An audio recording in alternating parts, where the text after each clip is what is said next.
Subtle beat. Damn, y'all feel that? 613. 613. It's the D. Look. America, aka the daughter of Babylon. In the wilderness, dealing with scoffers and vagabonds. I keep working, though they hate this activity. Can't find no rest in this place of captivity, yeah. This right here gonna be the talk of the church. I seen servants on horses and princes walking the earth.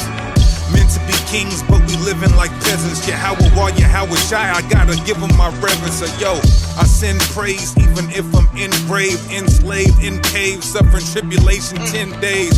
We the ones in the burbs, in the trenches, murders and lynches. In Babylon serving the sentence. Say listen, 3 days and a half, our carcass on the streets. In the western hemisphere, we started in the east. People, first and foremost, if you're a first time viewer of my content, of this video, like this video, subscribe to my YouTube channel. So I made a previous video of me showing my face and discussing Nehemiah chapter 13 verse 23 through 21, through 31. Unfortunately, I accidentally deleted those videos that I did on Nehemiah chapter 13 verse 23 through 31. So hopefully me making this video will allow me to get through this more thoroughly, and it will also allow me to explain what I'm trying to say, or explain what this particular story is trying to say concerning interracial dating, um, and just concerning the issue of race mixing when it concerns us as black people, right? So if you haven't seen the first video concerning this very issue, I guess I would advise you to watch the first video, but it really doesn't matter, because I'm talking about two separate things, so it's not really like an ongoing thing. But in order for you to understand what's going on right here in Nehemiah chapter 13, as you can see, we went over Nehemiah chapter 9. So we went over Nehemiah chapter 9 in part of Ezra chapter 9, and along with Ezra chapter 10. So today we are going to be going over Nehemiah chapter 13, and we're going to start at verse 23. Now, if you know the scriptures and you know the commandments, intermarriage, race mixing was forbidden according to Hebrew law. The Hebrew people, the Israelites, could not mix and intertwine with with any other nation of people, right? Other than their own kindred, other than their own people, right? Because that's how they're going to preserve their land, that's how they're going to preserve their people, that's how they're going to preserve their culture, and that's how they're going to preserve their family tree. That's how they're going to preserve who they are as African people, right? So, in order for you to understand what's being told here and why this shouldn't happen, I should give you a little background on the people that is being talked about in this particular scene. So you go to verse 23 and you see that the Jews began to marry foreign women from Ashdod, Ammon, and Moab, right? If anybody knows anything about Ashdod, Ammon, and Moab, you would know that these are mixed hybrid people. These are not black people. These are mixed hybrid people. Ashdod came from the family tree of the Canaanites. Ammon and Moab, women from Ammon and Moab, these particular nations of people, according to the stories, they came out of incest, right? So by default, they became very wicked. They became a very wicked nation of people, right? And so when you look at the Canaanites were very well known uh, to be what we would now see today as being the Europeans, the Caucasians, right? And just so that we all are very clear, Caucasians come in more than just one variation, okay? And I'm gonna have a particular chart up in a second as soon as I go to Deuteronomy chapter 7. So let's go to Deuteronomy chapter 7 real quick. Let's start at verse 1. And it says, when the Lord your God, and let's be very clear for people who are just coming into the knowledge or aren't aware, Lord and God isn't the reference or the term or the phrase that we should use, or the names that we should use for the Most High, right? So in this reference right here, it should say Yahuwah, when Yahuwah, your Elohim, right? That's what it should say. But for the sake of just for information and not to make anything more complex than it already is, let's just deal with the terms that you see right here as given. Lord your God brings you into the land you are entering to possess, and he drives out before you many nations, and these are the nations that are being spoken about. And like I said before, none of these nations right here are what we would consider to be black people. These are hybrids or Caucasians, right? Or Caucasoid hybrids or Asiatic hybrids even at that. The Hittites, the Girgashites, Amorites, Canaanites, Perizzites, the Hivites, and the Jebusites, 7 nations larger and stronger than you. And when the Lord your God has delivered them over to you to defeat them, then you must devote them to complete destruction. Make no treaty with them and show them no mercy. Now, I could really go really in depth with what is being said right here and reflected to what's being what's being known and the people we are dealing with today in correlation to the Canaanites and the Amorites, right? Because the Canaanites and the Amorites has a lot to do with Babylon, and America is a clear reflection of Babylon, and the people and the customs that they abide by is the same in terms of the Canaanites and the Amorites. But we'll deal with that at another time. We're dealing with interracial dating right now. So it says right here, verse 3, do not intermarry with them. Do not give your daughters to their sons, or take their daughters for your sons, because they will turn your sons away from me to serve other gods. Then the anger of the Lord will burn against you, and he will swiftly destroy you. Verse 5, instead, this is what you are to do to them. Tear down their altars, smash their sacred pillars, cut down their Asherah poles, and burn their idols into the fire. For you are a holy people to the Lord your God. The Lord your God has chosen you to be a people for his prized possession above all people on the face of the earth. Let me read verse 6 one more time. For you are a people holy to the Lord your God. The Lord your God has chosen you to be a people for his prized possession above all peoples on the face of the earth. Let it be known right here that you, black man, black woman, you are a holy people to the Lord. Right? You are a holy people to the Most High, to Elohim, to Yahuwah. You are a holy people. You are a chosen people. It says in the book of Isaiah, as well as in the book of Jeremiah, that he chose out of the face of the earth. You, out of all of the nations and the families of the earth, he chose you to be his chosen people. It says in Amos chapter 3, verse 2, that you only have I known above all the families and the clans of the earth. That's what it tells you. So it tells you right here in Deuteronomy chapter 7, verse 6, that you are a holy people. You are a separate people. You are a greater nation of people above all the people of the face of the earth. Now, this isn't just prophetic. This isn't just historic or, in terms of statistics being factual.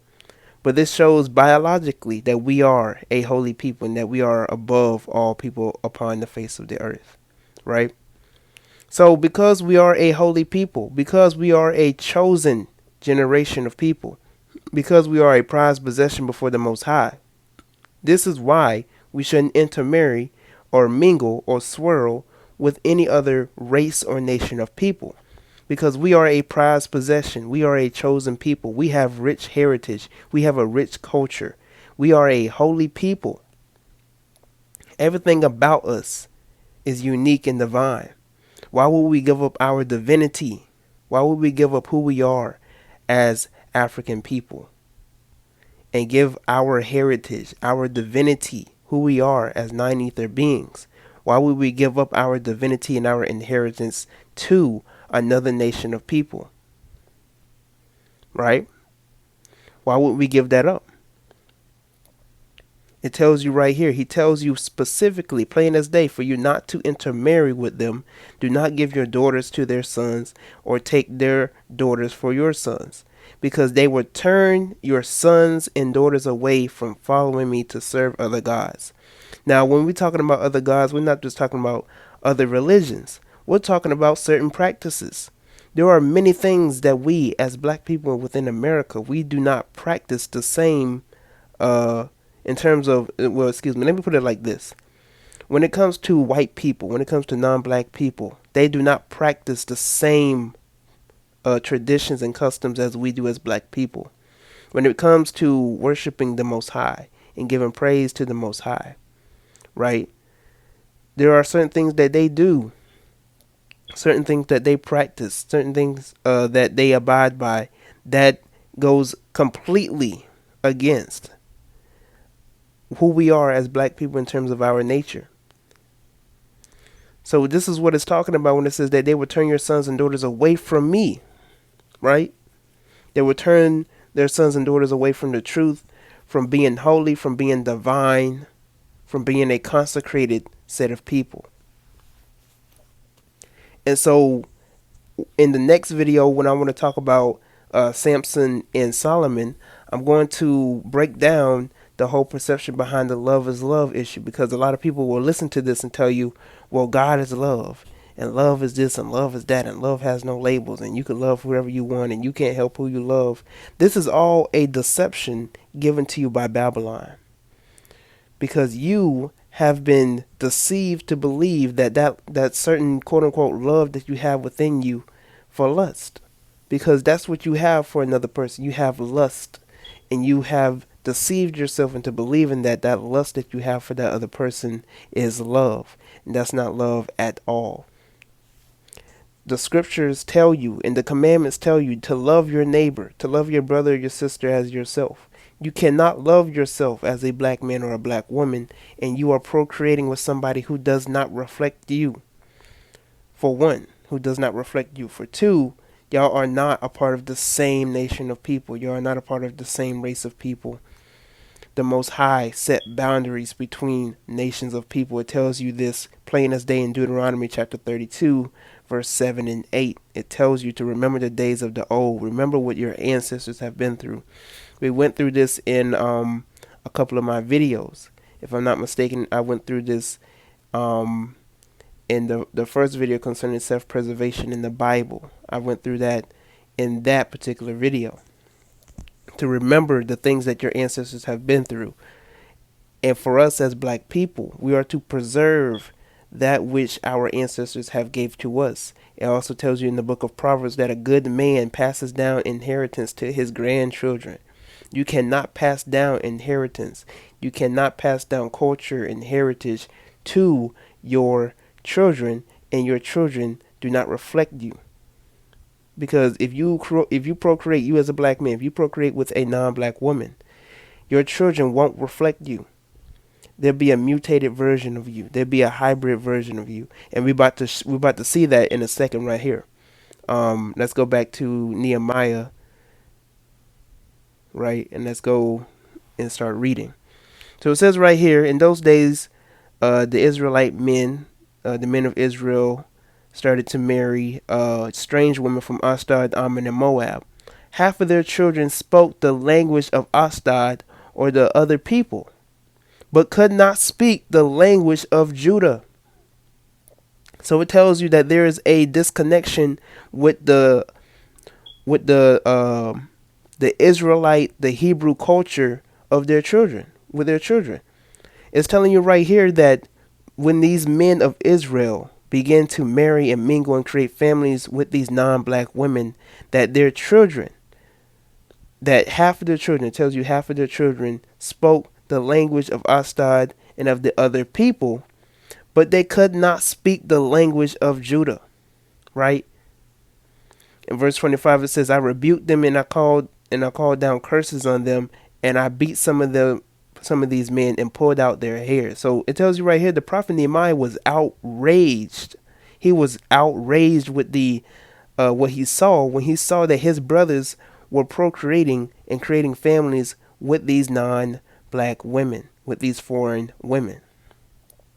And he made them take an oath before the Most High and said, "You must not give your daughters in marriage to their sons or take their daughters as wives for your sons or for yourselves." This is what we saw in Deuteronomy chapter 7, right?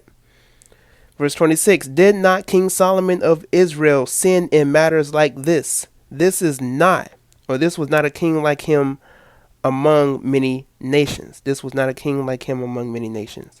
"He was loved by his God, and God made him king over all of Israel. Yet foreign women, non-black women, drew him into sin."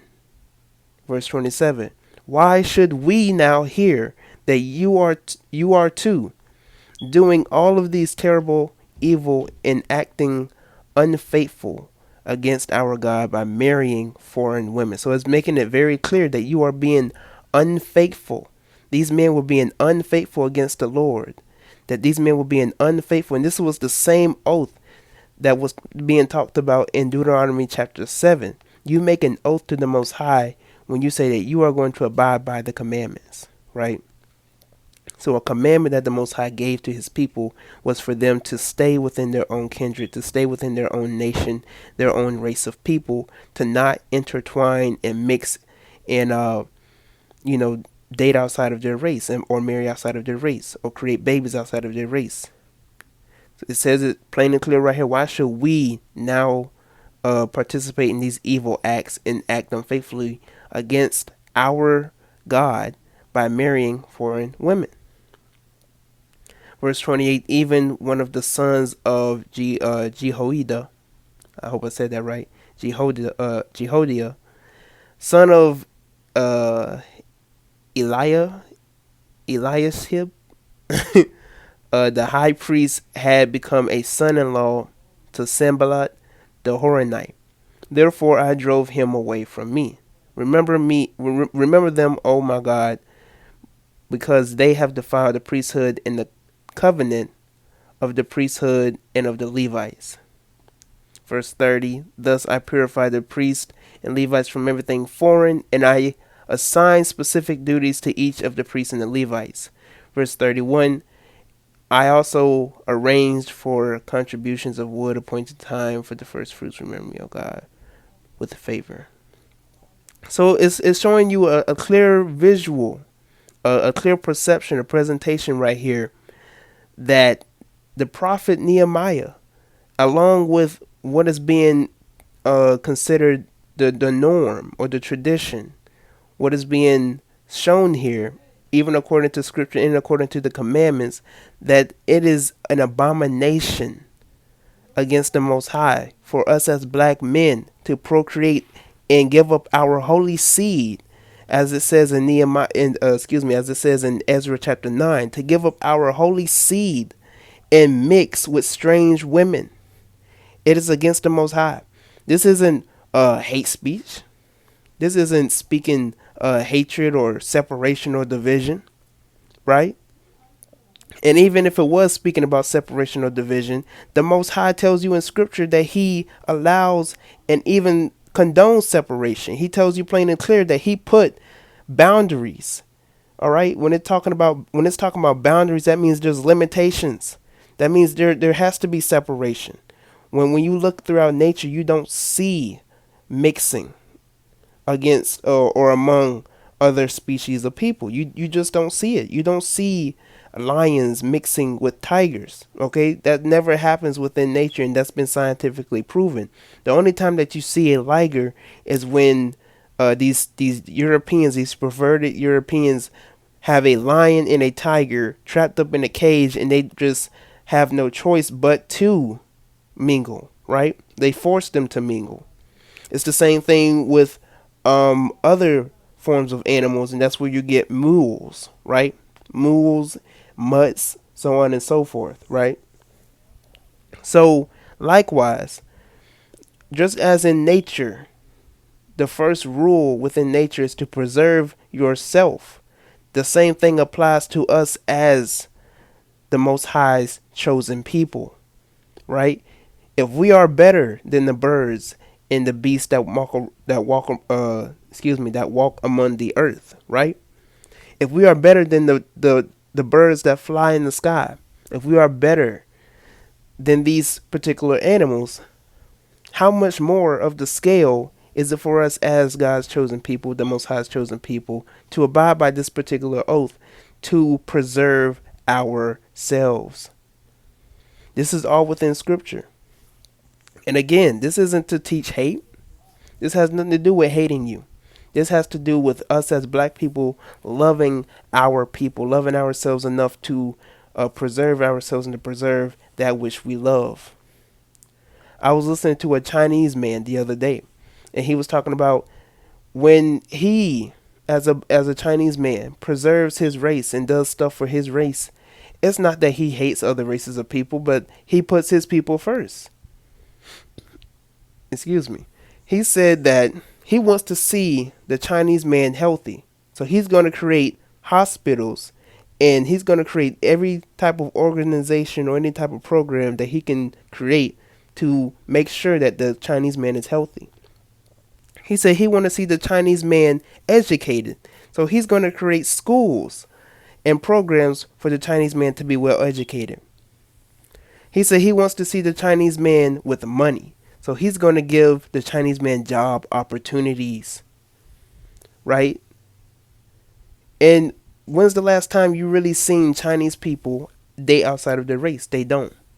When's the last time you seen Jewish people date outside of their race or their ethnicity? They don't.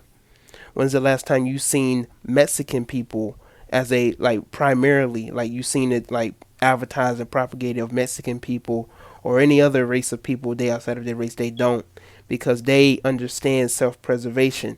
And when we understand self-preservation and understand the whole meaning behind the whole cultural concept of self-preservation, this has nothing to do with being quote-unquote racist. This has nothing to do with quote-unquote hatred, right?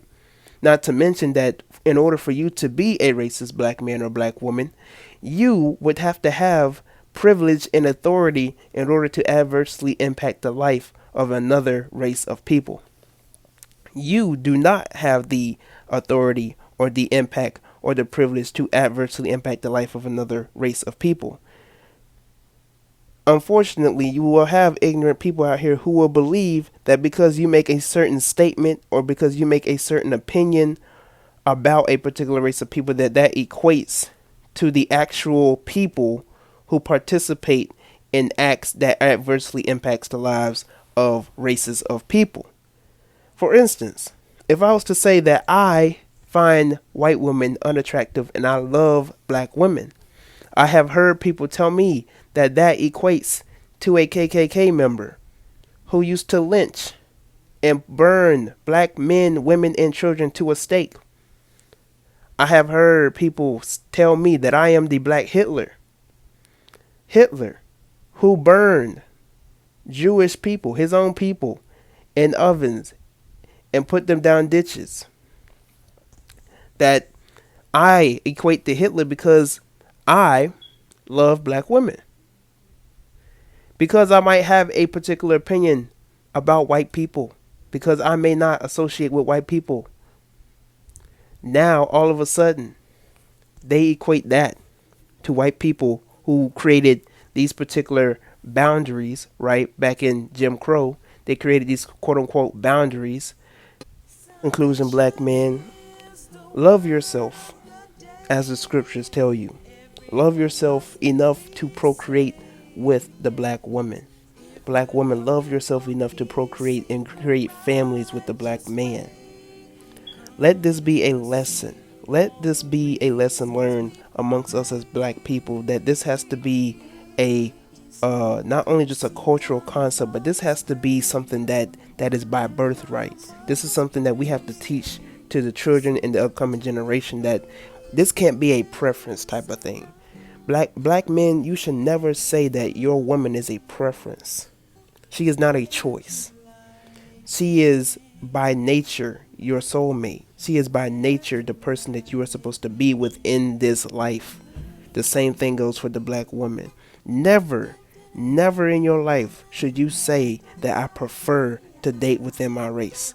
You should tell people that by the Most High, by nature, by birthright, it is my obligation, it is my priority for me as a black man, for me as a black woman, to procreate, to cherish, to love, and value the black man or the black woman. Right? That's how, this is the type of energy that we need to have. This is the type of energy that we need to have, and this is how we are going to rise as black people. Because the platform for black unity is the black family. You cannot have black power without the black man and the black woman coming together. Period. So in conclusion, like I said before, this has nothing to do with teaching hate. We are just speaking facts, and we are speaking about cultural traditions and customs concerning the Hebrew culture, concerning interracial marriage, and concerning interracial dating. And according to scripture, it is against the Most High's will for us as black men and black women to procreate with non-black people. Until next time, I'm Tyrone. Thank you for listening to what I had to say. Like this video, subscribe to my YouTube channel. Comment below about how you felt about what I had to say. If you like what I had to say, if you didn't like what I had to say, let all that be known in the comment section below. And check out my new website that will be in the description box below, as well as checking out my clothing line. I have some new shirts up, and I would really appreciate if people will go and shop. So, till next time, I'm Tyrone, and I am out.